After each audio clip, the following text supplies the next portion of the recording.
नमस्कार मंडळी. तर आज ना मी तुमच्यासोबत झटपट होणारी अशी एक भाजीची रेसिपी शेअर करत आहे. तर इथे ना मी कुकरमध्ये तेल गरम करत ठेवलेलं आहे आणि त्याच्यात थोडीशी मोहरी घातलेली आहे. मोहरी तडतडली की त्यात आपण घालणार आहोत लसूण. 4-5 पाकळ्या लसूण ठेचून घालायचा किंवा कापून घालायचा. लसूण घातल्यानंतर त्याच्यात घालणार आहे एक कांदा चिरलेला. बारीक चिरलेला कांदा घालायचा आणि तो थोडा परतून घ्यायचा आहे.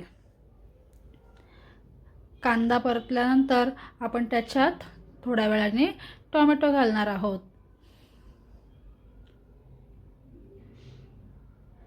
आमच्याकडे ना ही रेसिपी प्रत्येक घराघरात बनवली जाते.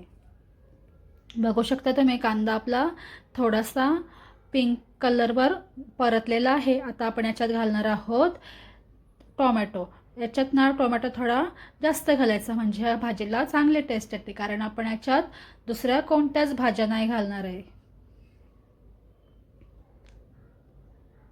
इथे मी याच्यात 2 टोमॅटो चिरून घातलेले आहेत आणि टोमॅटो आपल्याला थोडीशी परतून घ्यायचे आहेत तेलावर आणि नंतर आपले बेसिक मसाले घालायचे आहेत. इथे बघू शकता आपला टोमॅटो पण थोडा मऊ झालेला आहे. आता आपण यात घालणार आहोत आपले बेसिक असे मसाले. तर इथे मी घालत आहे एक छोटा चमचा हळद आणि सोबतच घालणार आहे मी आगरी मसाला. आमचा घरचा मसाला आहे, तो आपल्या आवडीप्रमाणे तिखट आपण घालायचा. तर इथे मी 2-2.5 चमचे असा आगरी मसाला घातलेला आहे आणि व्यवस्थित परतून घ्यायचा आपल्याला तेलात मसाला. आणि याच्यात फक्त आपल्याला मुगाची डाळ आणि एक बटाटा मी स्वच्छ धुवून कापून घेतलेला आहे, कारण आम्हाला प्रत्येक भाजीत बटाटा हा लागतोच. आणि याच्यातनं तुम्ही शेवग्याची शेंग पण घालू शकता, पण मी नाही घातलेली आहे.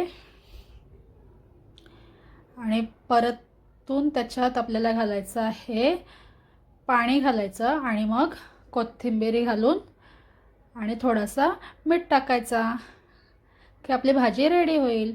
आणि कुकर बंद करायचा. बघा आता कुकर उघडल्यावर किती मस्त आपली भाजी रेडी झालेली आहे. आणि वरून आपण गार्निशिंगसाठी पुन्हा एकदा थोडीशी कोथिंबीर टाकायची आणि मिक्स करायची. बघा कशी वाटली तुम्हाला रेसिपी. भाजी रेडी आहे.